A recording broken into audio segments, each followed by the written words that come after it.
नमस्कार दोस्तों, स्वागत है आपका एक बार फिर से हमारे इस चैनल सनातन बेला पर। दोस्तों, अगर आप अपने जीवन में कुछ नया सीखना चाहते हैं तो चैनल को सब्सक्राइब जरूर कर लें। ओम नमः शिवाय, जय महाकाल। आप सबको पता है कि कल एकादशी का बहुत ही प्यारा सा दिन, और अगर आपके घर में लोग बहुत ज्यादा बीमार पड़ते हैं या फिर आपके घर में हमेशा टेंशन बनी रहती है ना, तो ये वीडियो आपके लिए है। पूज्य गुरु जी की कथा से सुन के बहुत अच्छे से बताऊंगा। भादो महीने की ये आखिरी एकादशी है और श्राद्ध से पहले पड़ने वाली एकादशी है। बहुत सुंदर संयोग है। बस आपको तुलसी की लकड़ी लेनी है, पानी में डाल के उससे स्नान करा देना है। कैसे करना है पूरी बात बहुत विस्तार से, लेकिन सबसे पहले आप समझते हैं हम लोग इस पहले उपाय को, जो कि हमें तुलसी की लकड़ी से करनी है ना। देखो, इसके अंदर आपको यहाँ पर तुलसी माता की लकड़ियां दिख रहे होंगे, पत्ते दिख रहे होंगे, है ना। कोई जरूरी नहीं कि आप सूखा लो, आपके घर में हरे पत्ते होंगे तुलसी माता के, तो वो लेना है। लेकिन आपको एकादशी के दिन तुलसी माता के पत्तों को तोड़ना नहीं है, तुलसी माता की लकड़ी को तोड़ना नहीं है, तुलसी माता के पास में छूना भी नहीं है उनको। मेरी बात समझ रहे हो ना। तो आपको यही काम सबसे पहले ध्यान आप कहोगे, भैया लकड़ी कहाँ से मिलेगी? तो तुलसी माता को जहां भी आपने गमले में लगा रखा हो, जहां पे होगा आप देखोगे आसपास लकड़ी कहीं ना कहीं छोटी मोटी गिरी ही गिरी होगी, सुख करके, ठीक है ना। तो उस एक लकड़ी को उठाना, और उठाने के बाद क्या करोगे? जो भी व्यक्ति आपके घर में बीमार होगा, जो भी व्यक्ति बीमार होगा, जब वो व्यक्ति सुबह स्नान करने के लिए जाएगा, तो जिस बाल्टी में आपको पता है कि उसमें स्नान करेगा, आप क्या करोगे? उस लकड़ी को गोल गोल पानी में ऐसे ऐसे घुमा देना, ठीक है। क्लॉकवाइज डायरेक्टर, जिस दिशा में घड़ी घूमती है, उस लकड़ी को गोल गोल खूब अच्छे तरीके से उसी पानी में मिला देना, घुमा देना। घुमाने के बाद थोड़ी देर के लिए 5 से 10 मिनट तक उस लकड़ी को, तुलसी माता की लकड़ी को उसमें छोड़ देना। छोड़ने के बाद फिर उस लकड़ी को उठाना, और जहां से भी आपने उस लकड़ी को उठाया था वहीं पे ले जाकर के उस लकड़ी को छोड़ देना, और उस इंसान को कह देना कि आप जाकर के स्नान कर लो। जो भी व्यक्ति एकादशी या फिर अमावस्या, दोनों में से कोई नहीं, एकादशी या फिर पे लकड़ी, तुलसी माता की लकड़ी को पानी में घुमा करके उसे स्नान कर लेता है, उसकी जितनी बीमारियां होती है वो धीरे धीरे करके खत्म जरूर हो जाती है, ठीक है ना। माता ही के समझ में तो आप सभी लोगों को इस उपाय को जरूर करना चाहिए। बहुत तक के बहुत प्यारा और बहुत ही सुंदर सा इजी सा उपाय था, जो कि बीमारी को खत्म करने के लिए है ना। तो ये तो बात आपको समझ में आ गई कि तुलसी को, लकड़ी को कैसे लेना है, पानी में कैसे डालना है और स्नान कैसे करना है। इसी के साथ हम लोग आगे बढ़ लेते एकादशी पे दूसरे बहुत प्यारे से उपाय की करने की, जो कि हमें करना होगा पीपल के पत्तों से। क्योंकि भैया, इसके बेनिफिट क्या है, फायदे क्या है? इसका एक फायदा है जो कि बहुत बड़ा है, वो है कर्ज मुक्ति। आज के टाइम पे ना, मुझे नहीं लगता कि कोई भी ऐसा घर होगा जो कर्ज से परेशान ना हो। मैक्सिमम घर ऐसे है जिसने कर्ज ले रखा है, लोन ले रखा है, बहुत परेशान है, क्या करोगे। और कुछ तो बहुत परेशान है कि उनके पैसे ही कोई आप वापस नहीं कर रहा, लेके भाग गया है, कोई कंपनी है, कोई कुछ है, क्या करना? एक के पत्तों को लेना, ठीक है, चाहे नीचे पड़े हुए हों, तोड़ना नहीं है। बिल्कुल एकादशी पे तो आपको जो नीचे पत्ते पड़े हों वहां से उठा लेना, एक पीपल का पत्ता लेना, और आपको फिर लेना होगा एक लाल चंदन आपको बस मार्केट में मिल जाएगा, बहुत इजीली उसका पेस्ट बनाना। और जो भी व्यक्ति आपका पैसा वापस नहीं कर रहा है, उस इंसान का नाम उस एक पीपल के पत्ते के ऊपर लिखना, ठीक है ना। मैं मान के चलता हूं कि जो इंसान आपका पैसा वापस नहीं कर रहा है, उसका नाम है, क्या नाम है? उसका नाम है ए। तो आपको उसी पीपल के पत्ते के ऊपर मात्र ए लिखना है, और इसको लेके चले जाना। आपके घर के आसपास कोई भी नदी बहती हो, कोई तालाब हो, कुआं हो, बावड़ी हो, वहां पे लेके जाना, और उस पीपल के पत्ते पे नाम लिखा हुआ, रतिमान भगवान। कौन से भगवान? रतिमान। फिर से बोल रहा हूं, रतिमान भगवान के नाम से उस पीपल के पत्ते पर जो नाम लिखा है उसको बहा देना, उसको छोड़ देना, उसको प्रवाहित कर देना। आपका पैसा बहुत जल्दी वापस, जो भी व्यक्ति आपका पैसा लेके भाग गया है, वापस नहीं कर रहा है, वो आपको देकर के जाएगा, ठीक है ना। तो आप सभी लोगों को यह उपाय जरूर करना चाहिए। एक तो एकादशी का दिन है, साथ ही साथ मंगलवार का प्यारा सा दिन, तो हनुमान जी आप सभी की सारी जो भी कर्ज की समस्याएं होंगी वो दूर जरूर करेंगे, ठीक है ना। समझ में आई बात मेरी? तो यहाँ पे 2 उपाय बहुत छोटे छोटे, बहुत इजी मैंने आप सभी को बताए हैं। इसी के साथ हम लोग अब तीसरे उपाय की भी बात कर लेते हैं।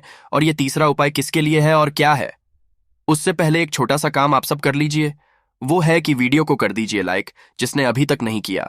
और हाँ, अगर आप मेरी आवाज पहली बार सुन रहे हैं, अचानक से चैनल पे आ गए हैं, तो चैनल को सब्सक्राइब करिएगा, ठीक है ना। अब देखो, यहां पर आपको दिख रहे होंगे आंकड़े के पत्ते और आंकड़े के फूल दिख रहे हैं ना। आपको इस उपाय को करने के 2 फायदे होंगे।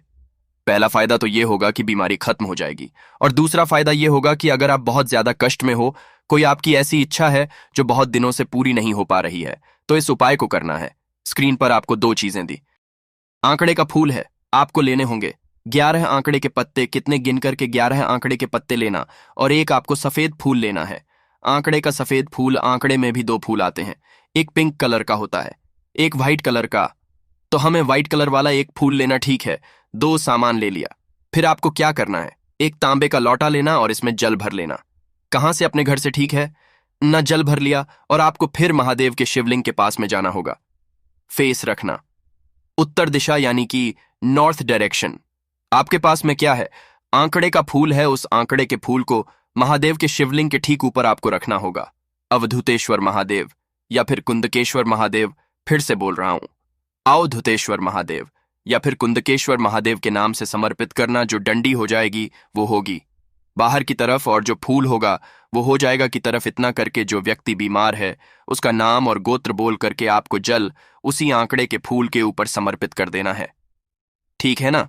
ये तो बात हो गई बीमारी की। एक बात का ध्यान रखना, आंकड़े के फूल के ऊपर जो जल चढ़ाओगे उस जल को रोक करके घर पे नहीं लेके जाना है, क्योंकि आंकड़े के फूल को जहर माना जाता है। इस चीज का ध्यान रखना, ठीक है ना। और अपने हाथों को भी आंकड़े के पत्तों को तोड़ो या फिर आंकड़े के फूल को तोड़ो। अच्छे तरीके से आपको साबुन से धुल लेना चाहिए, ठीक है ना। चलो, तो आंकड़े के फूल तो हो गए हैं। अब अभी आपके पास में 11 आंकड़े के पत्ते हैं। अरे, हैं कि नहीं है? उन 11 आंकड़ों के पत्ते के ऊपर आपको लाल चंदन से राम लिखना है। क्या लिखना है? सीता। राम लिख दो, राम राम लिख दो। 11 के 11 पत्तों पे राम राम लिखना। उसके बाद उसकी माला बनाना और लेके चले जाना कहाँ पे? बजरंग बली के मंदिर में। कल है एकादशी, साथ ही साथ आपको पता है मंगलवार का दिन है। लेके जाना अपनी कामना कहते हुए कि गले में वो आंकड़े के पत्ते की माला पहना देना। जिस कामना से इस उपाय को करोगे वो विशेष, वो इच्छा आपकी पूरी बहुत जल्दी होगी, ठीक है ना। समझ में आई बात? मेरी 3 उपाय तो हो गए। देखो, कोई जरूरी नहीं है कि आपको सारे उपाय करने हैं। आप चाहो तो सारे उपाय कर सकते हो, वरना आपकी जो इच्छा हो कोई भी एक उपाय कर लेना, ठीक है ना। चलो आगे बढ़ लेते हैं। इस वीडियो में हम लोग अपने चौथे उपाय और सबसे आखिरी और सबसे आसान उपाय की तरफ। और ये उपाय के भी फायदे हैं।